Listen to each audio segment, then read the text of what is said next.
আমার যে ভাগ্য কবে থেকে এত ভালো হলো সেটা বুঝতেই পারছি না। তো তোমরা ভাবছো কেন এই কথাটা বললাম? বললাম এই কারণেই যে আমার বর বসেছে এখন গোছাতে, মানে তাও আমি অনেক কষ্ট করেই বলেছি যে একটু অনেক কাগজ টাগজ জমে গিয়েছিল, তো সেগুলো পরিষ্কার করার জন্য বলেছি একটু পরিষ্কার করতে, তো দুজনে মিলে পরিষ্কার করতে বসেছিলাম। হ্যালো এভরিওয়ান, আমার একটা নতুন ভিডিওতে তোমাদের সবাইকে অনেক অনেক স্বাগত। আমি মৌমিতা, আমার চ্যানেল হচ্ছে মৌয়ের কিছু কথা।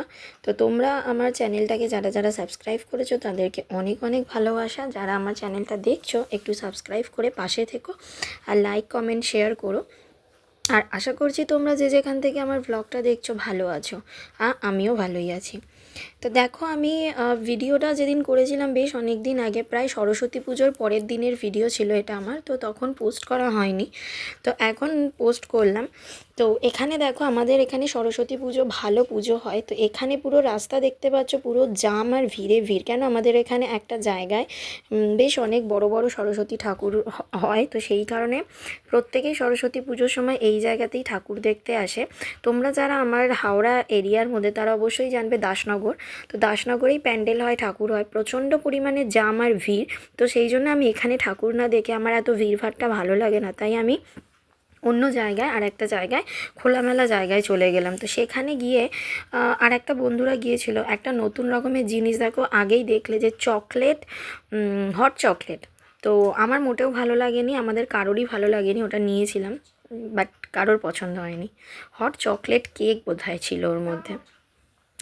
তো যাই হোক ওখানে আমরা বেশিক্ষণ বসিনি, কেন কি মানে ওখান থেকে আমরা চলে এসেছি। আর যেখানেই যাচ্ছি সেখানেই দেখছি এত ভিড় যে মানে বোঝানোর মতো নয়। তো আমরা আলটিমেট একটা জায়গায় এসেছি, একটা রেস্টুরেন্ট টাইপের। তো সেইখানেই এসে দেখছি যে একটাও সিট নেই বসার, কোনো জায়গা খালি নেই। অবশেষে অনেকক্ষণ দাঁড়িয়ে থাকার পর একটা টেবিল খালি হতে আমরা সেই জায়গায় এসে বসলাম। তো বেশিক্ষণ বসিনি, বসে গল্প করছিলাম, কেন তারপরের দিনই কিন্তু স্কুল ছিল, সেই কারণে বেশিক্ষণ গল্প টল্প না করে, আর বেশ ঠান্ডা ঠান্ডা ছিল, গায়ে কিছু দিয়েও বেরোয়নি সেই দিনটা। টুকটাক কিছু স্ন্যাক্স অর্ডার করেছিলাম, ফিশ ফিঙ্গার, সেটা খেয়ে আমরা ওখান থেকে বেরিয়ে গিয়েছিলাম।